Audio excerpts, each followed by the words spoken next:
Hi, my name is Kashari Davis, and I will be presenting my presentation of my patient for our week 2 discussion. I'm starting with the subjective data for this patient. His chief complaint when he came into the clinic was headaches and elevated blood pressure. For the HPI, this patient is a 62-year-old African American patient that states that he was hospitalized for 2 days at Wellstar Hospital in Georgia from 9/4 to 9/6. Today is 9/9, and the patient states that he never went to the pharmacy to pick up his prescribed medications. Patient states that he was admitted to the hospital due to elevated blood pressure with a top number in the 200s. He states that he has been having headaches for the past 2 weeks and he can't remember the exact time that they started. The patient states that salty foods makes the headaches worse, but nothing makes them better. The patient states that he tried taking Tylenol 500 milligrams times 2 pills without relief. The patient states that his headache is pounding and that it is generalized and 7 out of 10 on the pain scale of 1 to 10. The patient states he needs gout medication and has discomfort in his right lower extremity. States it is not really pain, but states it is 3 out of 10 on a scale of 1 to 10. He says the headaches come and go, lasting 10 to 15 minutes at a time. The patient states that he thinks lab work was normal at the hospital except for the uric acid level. The patient bought his hospital discharge paperwork that states that they prescribe Norvasc and allopurinol. Past medical history for this patient just consists of gout that he's been diagnosed with, and he got diagnosed with gout 6 years ago. Social history: he's single and works at Walmart as a cashier. Um, his family history: his father had gout and hypertension, but his father is deceased and died at the age of 82 years of age. His surgical history: he doesn't have any medications. He doesn't use any medications or take any medications. Allergies: no known drug allergies, and his immunizations are up to date. He received his flu vaccine while he was in the hospital, and he refused the pneumonia vaccine. Um,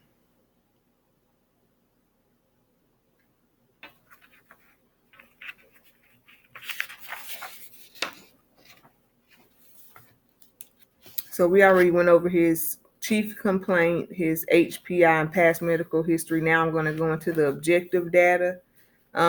His vital signs: the blood pressure at the clinic was 171 over 98, heart rate 68, O2 stat on room air 96%. His respiratory rate was 18. His weight is 235 pounds, and his height is 5'8". His BMI was 35.7, which means he's obese.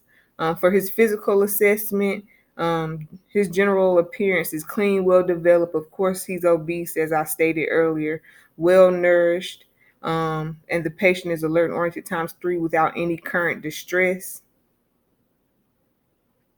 For his HEENT, he's normal, cephalic, pupils equal, reactive to light and accommodation. Fundi normal. Vision is grossly intact with corrective glasses on. External auditory canals and tympanic membranes clear. Hearing grossly intact. Cardiac normal sinus. Normal S1 and S2, no S3 and S4 or murmurs. The rhythm is regular. There is a peripheral edema on the right ankle and foot, +2 pitting. No stenosis or pallor. Extremities are well perfused and warm. Capillary refill is less than 2 seconds. No carotid bruits. Respiratory: clear to auscultation and percussion without rills, rhonchi, wheezing, or diminished breath sounds. GI: positive bowel sounds.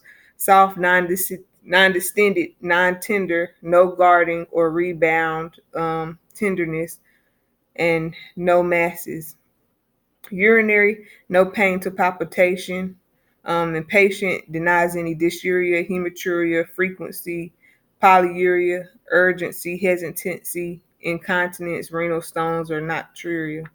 For musculoskeletal, His spine is adequately aligned, range of motion intact um, for his spine and extremities, positive joint erythema or tenderness at the right ankle or foot, which we already discussed.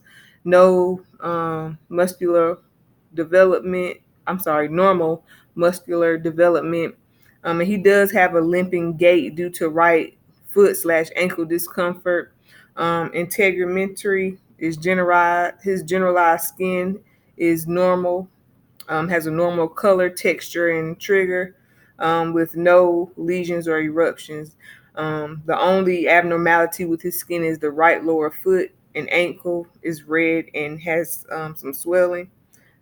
Psychiatric wise, um, the patient was oriented to person, place, and time. The patient was able to demonstrate good judgment and reason without hallucinations, abnormal effect, or abnormal behaviors during the exam. The patient is non-suicidal. For the assessment, I came up with 3 differential diagnoses. The first one is hypertensive urgency, the second one is hypertensive emergency, and the third is renal artery stenosis. So for I diagnosed him with hypertensive urgency. It wasn't a hypertensive emergency since his blood pressure wasn't over 180s and the diastolic number wasn't over 100s. But the plan for hypertensive urgency have the patient pick up medications from the pharmacy that were already prescribed. Because remember, I said that the patient stated that he did not pick up the medicines that were prescribed while he was in the hospital, that they sent to his pharmacy. And when I look back on his discharge paperwork, they prescribed Norvasc, which is a calcium channel blocker, and that would be appropriate for him since he's African American. So we're going to continue the Norvasc 10 milligrams PO every day. And they also prescribed allopurinol, but I'll get to that later. The patient, I educated the patient on hypertension and the best diet. This patient should avoid salt or have a low sodium diet, like no canned foods or anything like that, because that would just make hypertension worse and make his headaches worse. And I also educated the patient on how to monitor his blood pressure, and wrote prescriptions for the devices that he needs to measure his blood pressure at home, and gave him a blood pressure log, so that he can take his blood pressures at home and keep track of them and bring them in for his follow-up appointment so I can see how well his his blood pressure has been monitored. So he has that blood pressure log to help keep track of that. And then I also gave the patient my cell phone number. So if his blood pressure is greater than 175 over 100, he can call me and I can tell him the next steps. And I also gave him education on what to do if he needs to go to the emergency room due to his blood pressure. And he's pretty well, he already really knows what to do since he already took himself to the hospital one time before he came to the clinic due to hypertensive emergency. And then I also, for his plan for hypertensive urgency, is to obtain his lab work / medical records from his hospitalization at WorldStar. If he has trouble obtaining his records, then we would draw labs at the clinic during his follow-up appointment. I made his follow-up appointment in 5 days since this has been an ongoing issue for the past 2 weeks. We don't want this patient to have a stroke or anything life-threatening happen to him. So I ordered for his follow-up to be in 5 days and explain that to him. And if we don't get his records back from WellStar, then we'll do a BMP to check his kidney function, make sure this hypertension isn't starting to damage any of his organs. Look at a CBC to check for anemia, infection, anything like that. A BNP, just to make sure that this hypertension isn't damaging his heart and sending him into heart failure or anything. Since he does have edema, he really doesn't know if it's from the gout or if it's something going on from hypertension since he's been having these symptoms. And we're also going to do a lipid panel just to get a baseline of where his cholesterol and everything is at. And we will do that at the follow-up appointment, like I said, if his labs and we can't get his records. And then at his follow-up in 5 days, we'll reassess the lower extremity swelling and blood pressure. And if it hasn't gone down and his blood pressure isn't where I want it to be, then we might add hydrochlorothiazide if it's indicated. And then for the gout pain, the gout on the right foot / ankle, we're going to continue the allopurinol 200 milligrams PO every day. And once I get his lab results, or we have to draw his labs in the clinic, whenever I get his lab results, we can add prednisone 53.4 milligrams PO for 5 days. And that prednisone dosage is based off a calculation that they use for gout that I got off of Procrates. And then we'll obtain another uric acid level if we can't obtain his medical records, just to make sure. And we'll do that regardless, just to make sure that it's starting to go down and the gout is resolving. And like I said, we'll follow up in 5 days, and then I'll educate this patient on diet and the best diet for gout. And educate him on how to minimize gout symptoms. And also, I put that we would put him on some ibuprofen. If I'm not mistaken, I think I put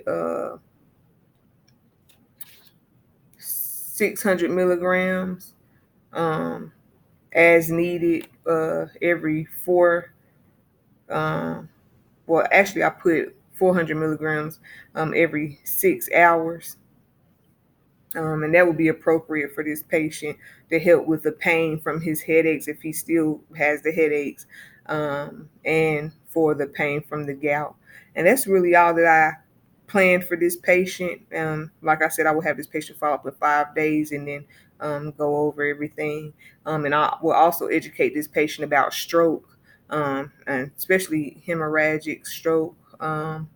And thrombolytic stroke, just to let him know that if he's having like the worst headache of his life, having facial drooping or anything like that on one side, or weakness on one side, that he would need to go to the emergency room, have somebody take him to the emergency room or call 911 so that they can come get him.